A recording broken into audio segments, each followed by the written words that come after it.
नमस्कार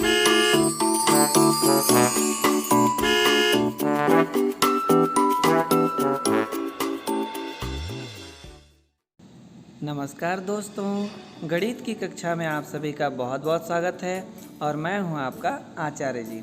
आज हम चलेंगे अध्याय 9 में और जानेंगे त्रिभुज के बारे में। तो चलिए शुरू करते हैं।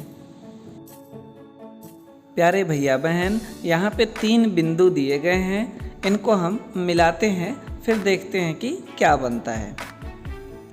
तो देखिए, इन तीनों बिंदुओं को मिलाने पे एक बंद आकृति बन रही है। इसी को हम त्रिभुज कहते हैं। ठीक है, तो हम ऐसा बोल सकते हैं कि 3 ऐसे बिंदु जो एक सरल रेखा में न हो, उन्हें रेखाखंडों द्वारा मिलाने पर जो बंद आकृति बनती है वही त्रिभुज है। बिंदु सरल रेखा में नहीं होने चाहिए। अगर सरल रेखा में होंगे तो हम तीनों को मिलाएंगे तो क्या मिलेगा? हमको एक सरल रेखा ही मिल जाएगी, तो वो तो त्रिभुज नहीं होगी। तो ऐसे 3 बिंदु जो कि सरल रेखा में ना हो, उनको अगर हम मिलाते हैं तो जो बंद आकृति बनती है उसी को त्रिभुज कहते हैं। अब यहाँ पे हम देख रहे हैं कि इस बंद आकृति में 3 भुजाएं हैं, तो ऐसा भी हम बोल सकते हैं कि 3 भुजाओं से बनी बंद आकृति को त्रिभुज कहते हैं। एक त्रिभुज में 3 शीर्ष, 3 भुजा और 3 कोण होते हैं। त्रिभुज की 2 भुजाएं जिस बिंदु पर मिलती हैं उस बिंदु को त्रिभुज का शीर्ष कहते हैं। तो इस त्रिभुज में शीर्ष कौन कौन से हैं? ए, बी और सी। तो इस त्रिभुज को हम बोलेंगे त्रिभुज ए बी सी। त्रिभुज के शीर्ष कौन कौन से हैं? ए, बी और सी।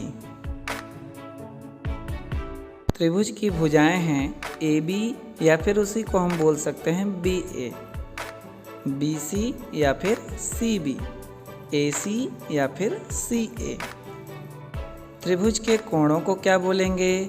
तो शीर्ष ए पर बने कोण को लिख सकते हैं कोण बी ए सी या कोण सी ए बी। शीर्ष बी पर बने कोण को लिख सकते हैं कोण ए बी सी या फिर कोण सी बी ए। शीर्ष सी पर बने कोण को हम लिख सकते हैं कोण बी सी ए या फिर कोण ए सी बी। अच्छा, अब एक काम करिए, त्रिभुज की तीनों भुजाओं को स्केल से माप लीजिए और उसके बाद कोई भी 2 भुजा को जोड़ करके देखिए, तो आपको पता चलेगा कि त्रिभुज की किसी भी 2 भुजाओं का जोड़ तीसरी भुजा से अधिक होता है। ठीक है, तो कोई भी त्रिभुज तभी बनाया जा सकता है जबकि उसकी 2 भुजाओं का योग तीसरी भुजा से अधिक हो।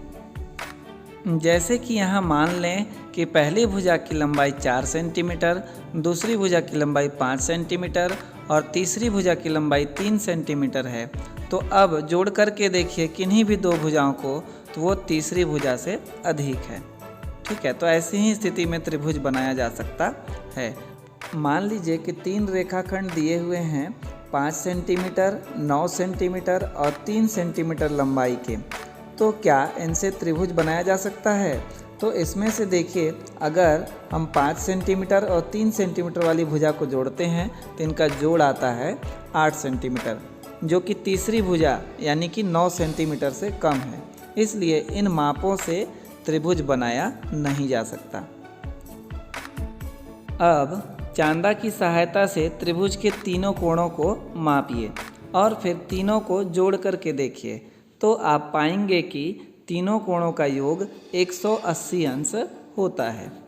ठीक है, तो किसी भी त्रिभुज के तीनों अंतःकोणों का योग 180 अंश होता है।